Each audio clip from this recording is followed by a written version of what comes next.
আমি কি আপনি তো ক্ষমতার জোরে এখানে দাঁড়ালেন, আপনি জ্ঞানের জোরে কথা বলেন, আপনি জ্ঞানের জোরে কথা বলেন। আপনি এইগুলো আমি ব্যাখ্যা দিচ্ছি, ব্যাখ্যা দিচ্ছে এটা।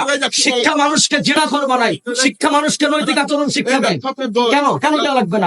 আমি কি ব্যাখ্যা দেবো না দেবো সেটা আমার ব্যাপার, আপনার কাছে মানসিক ভাবে লোন। এবার আমি আপনার গোলাম নই, আপনার গোলাম নই, অসম্মান। আমি আপনার গোলাম নই, আপনি কাকে ধমক দিচ্ছেন? আমি আপনার গোলাম নাকি?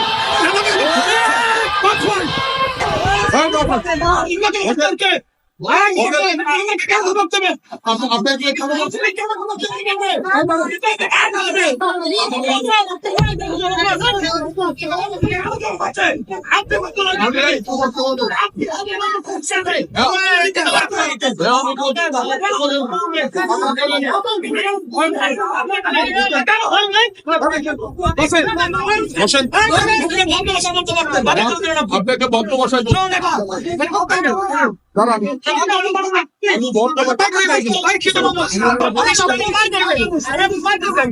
এরপরে অতে ওজু নয়, তাদের কাছে অতে অজাগা। অজাগার কেন বলে? কারণ ওরা জানে মরার পরে কবরে তো অজাগারের সাথেই দেখা হবে। ধরাবেন না কেন?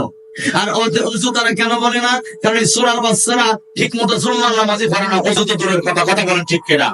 এরা মানুষের জানাজাতেও ঠিক মতো যায় না। কারণ কি?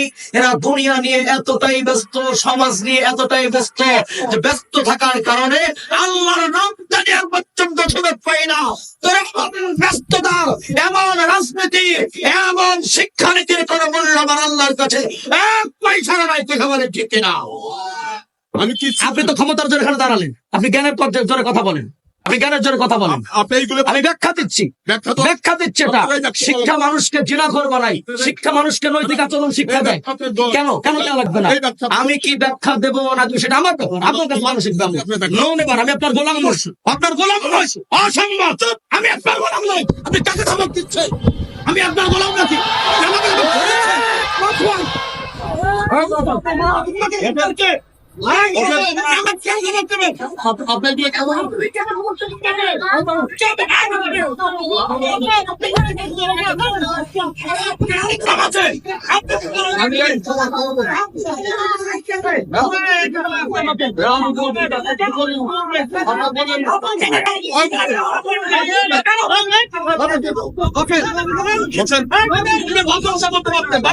আপনাকে বদ্ধ বসায় আমি বদ্ধ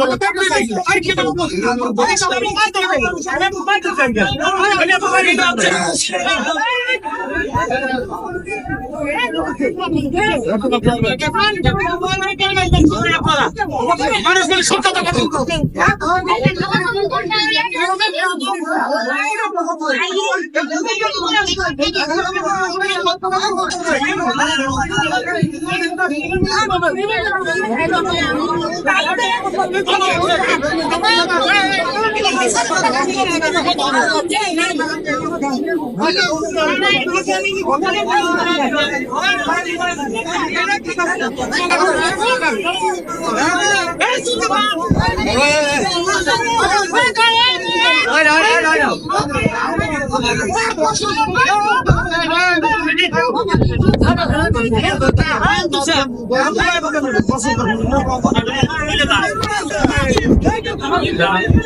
আপনারা সবাই বসেন, এই সকালে গেছেন, এই সকালে গেছেন, সকালে গেছেন। আপনি দেখি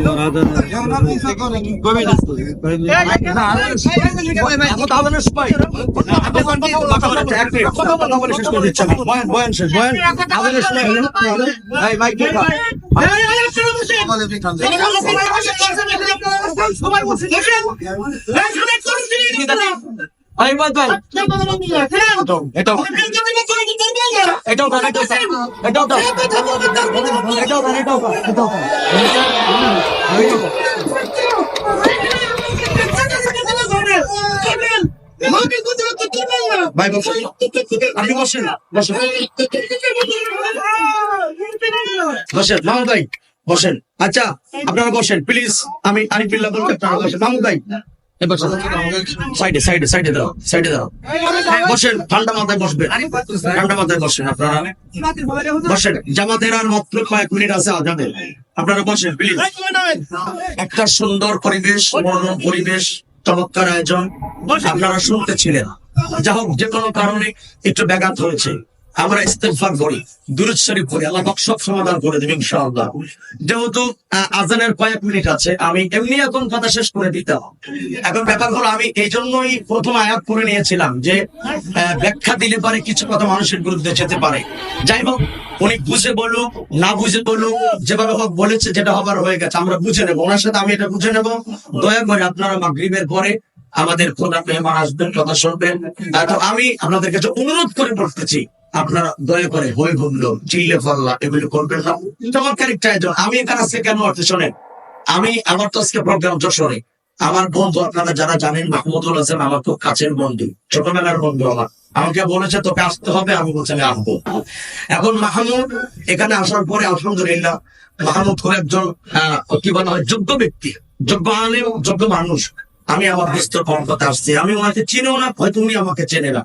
যেভাবে একটা কিছু হয়ে গেছে, প্লিজ আপনারা এখানে উজু হবে, আজান হবে, মাগরিবের নামাজের পরে আপনারা জায়গায় বসে যাবেন। আর যেটা হবার হয়ে গেছে, এটার জন্য আমরা প্রত্যেকে আল্লাহর কাছে ক্ষমা চাইব। পরিবেশ যেন মাহফিলের এটাকে কেন্দ্র করে নষ্ট না হয়, এটাকে কেন্দ্র করে যেন কোনো বাড়তিকতা না হয়। আল্লাহ সুবহানাহু ওয়া তাআলা আমাদের সবাইকে, আমরা যতটুকু শুনেছি, আল্লাহ পাক যেন আমল করার তৌফিক দান করেন, বলেন আমিন।